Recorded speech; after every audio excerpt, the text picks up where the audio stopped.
Ok, et vous auriez du coup le numéro du siège? Ok, bon, c'est noté, très bien. Entre les Bonne murs journée. vieux de 3 siècles, seul le cliquetis des claviers trouble l'ambiance studieuse. Ces Parisiens, tous d'entreprises différentes, ont décidé de télétravailler dans un château en Dordogne pendant un mois. J'ai commencé à trouver le temps un peu long chez moi, à Paris. Du coup, quand on m'a proposé de venir à la campagne, j'ai pas dit non. Enfin, même j'ai dit oui avec joie. Dès qu'on fait une pause, on peut aller faire du sport ensemble ou du ping-pong, des balades. On a un cadre qui est hyper joli. Entre deux visioconférences, ils peuvent donc s'échanger quelques coups bien placés. Alors qui gagne?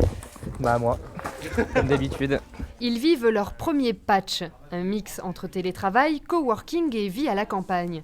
Un concept imaginé par Niels Roland, mais pour son test grandeur nature, le lieu devait répondre à 3 critères. Premièrement, c'est un bon Wi-Fi. Ensuite, il y a les communs. Ici, il y a des différentes salles, des salles où on peut s'isoler, des salles où on peut travailler en commun. Donc, c'était très important pour nous. Et enfin, les parties plus privées, une chambre avec une salle de bain propre et des toilettes propres. Pour que chacun puisse avoir son intimité et vivre sa vie à son rythme.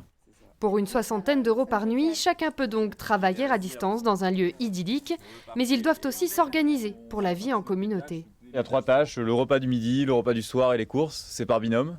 Donc, tout est affiché en début de semaine et chacun prend son rôle.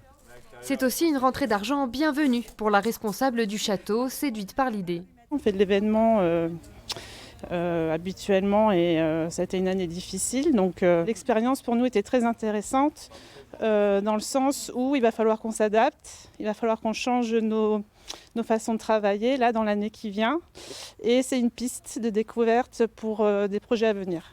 Le concept pourrait donc se démocratiser en Dordogne. Quant à Niels Roland, il compte bien organiser un patch 2.0 dans un autre lieu, en Nouvelle-Aquitaine.